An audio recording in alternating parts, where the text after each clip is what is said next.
Welcome to this week's episode of Behind the Frame. Earlier this week on Instagram, I did a poll to try and see what you guys were interested in terms of the feature for this week. And I gave you the options of choosing between my basic Lightroom workflow and using the collections feature. And 70% of you were keen on finding out more about the basic workflow. So that's what I'm going to be featuring this week. If you were thinking that it's going to be more along the lines of taking an image and going through the basics, I'd like to think that over the last couple of weeks and months that you've kind of got an idea of how things work and the kind of flow that you would follow when you're editing an image. And so today what I wanted to work on is where you keep your images, how you structure those folders, and then once you've downloaded, let's say, a couple of hundred images from a Safari, how do you then go through and prioritize those to work on them at a later stage? So the first part of this whole process would obviously be where your files live and how you structure this library of your digital assets, for lack of a better term. And so I just wanted to show you here, if we have a look, I like to have quite a set structure. I'm fortunate enough to return to the same destinations again and again and year after year. So for me, it makes perfect sense to have one master folder, which I title raw images, and that's where all my raw images live. And then beneath that is to have the various destinations. So I will have Amboseli, for example. And then within that, because I'm able to go back to Amboseli a number of times in a year, I will have the year and then the year, month, and day. So having a look at that folder structure, what it looks like over here is if we open up Amboseli, you'll see we've got 2014, 2015, 2016, 2017. And if you open up, it actually goes down into day by day. Now you may look at this and think, cheapers, Andrew's taking this to a whole nother level. But you know what? In fact, I'm not, because Lightroom does this all for you. Assuming that you've got your date and your time correctly set up in camera, that information is actually stored in the file as Lightroom is importing it. So whilst you're importing it, all you need to do is say, listen, Lightroom, I want you to take these images from the memory card. I want you to copy them to a new location. That location is going to be Amboseli, and I want you to save it under a structure of year and year, month, day. And it's very easy.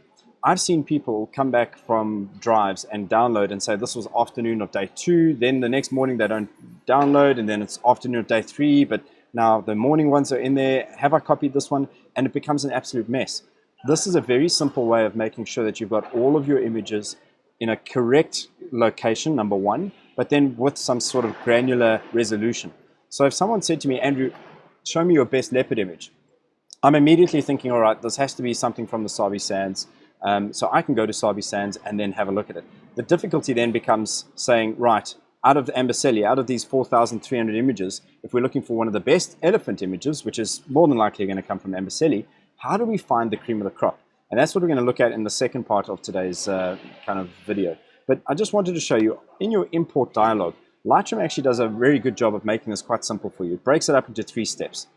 If we take it from the left-hand side going across to the right, and I'm OCD, so my memory card lives on the left-hand side and the hard drive lives on the right-hand side, so I'm literally taking it from the memory card over to the hard drive. I then take the memory card once it's downloaded and I put it on the hard drive so that I know that that card has been copied.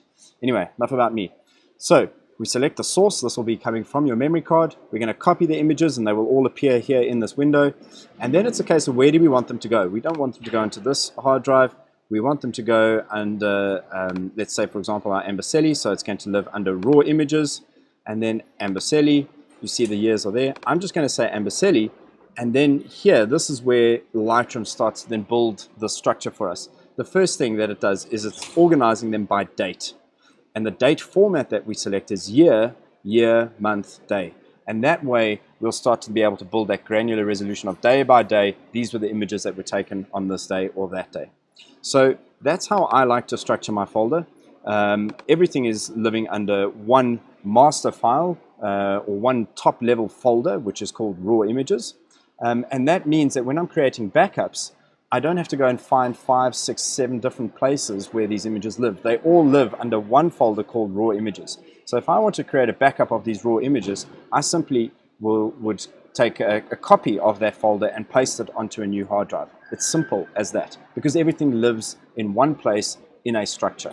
So from a first point of the workflow, importing, I like to keep that structure For me, it works. Other people have different ways of doing it, and there are multiple ways to do it. For me, this works, and I'm sharing that with you guys.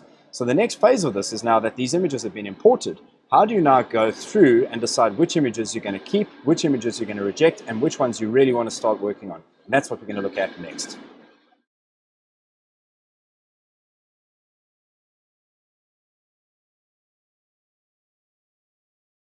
One of the most powerful things for me about Lightroom is the ability to assign attributes to specific images. And what this means is that you're able to find and class and sort images according to specific attributes that we've assigned. So if we have a look at the 2016 folder for Ambercelli here, for example, it took 1,800 images. And if we have a look in this top section here, the library filter, if we do none, it'll show us all of these images. So once you've imported these images, you've now got to go through and take the time and decide, right, and essentially it's a decision to make 3 piles.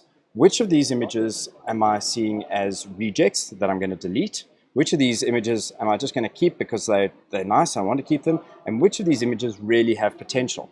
I think you'll agree that when you've got 1,800 images, you don't want to start editing stuff that you're not going to want to keep. So it's important that you kind of go through this process, and I call it the first cull. And it's a very quick and easy process. Even at thumbnail level, you can have a look and decide now, right, which of these images am I going to keep? Which ones have potential? Which ones am I going to get rid of? And so if we have a look at this, a simple X is the shortcut to flag an image as a reject image, and you see that it gets that reject flag. This one there as well. Just kind of scrolling through, this one is nothing that's really going to come of that. These two together as well, don't like that one. Moving forward, moving forward. Now these are starting to get a bit more interesting. A little bit of a tussle, I want to keep those. This one probably less so. And there we can see, here's something that I really like. I'm going to flag it. And then you go through your entire download and decide which ones are rejects, which ones are average, and which ones I'm going to keep. And then very quickly you'll be able to then say, right, now that I've gone through this process, I want to filter the images by attribute, and I only want to see the flagged images. So these are images that you've now decided have potential. And this is where the second cull comes through. Now it's a case of going through, and for me, I like to use the next feature, which is assigning star ratings to images, as a way of discerning and categorizing images. So I find it very difficult to differentiate between a 4 and a 5-star image. How do you, what is the difference there? So I prefer to use the stars as categories, where 5-star images will be things that I would think would kind of be portfolio worthy. 4-star images would be things that I could use in blog posts and for teaching. And 3 stars would be people in the field.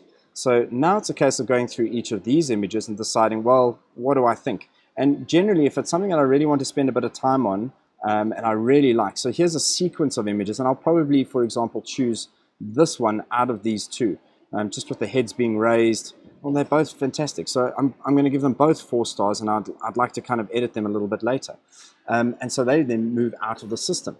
So it's a great way to filter, and you can see you've got your flags here, and once you go through, your shortcuts to assign star ratings to images are the numerical keys 1 to 5. So you can literally have a look at an image, give it a star rating, and then come through to it later.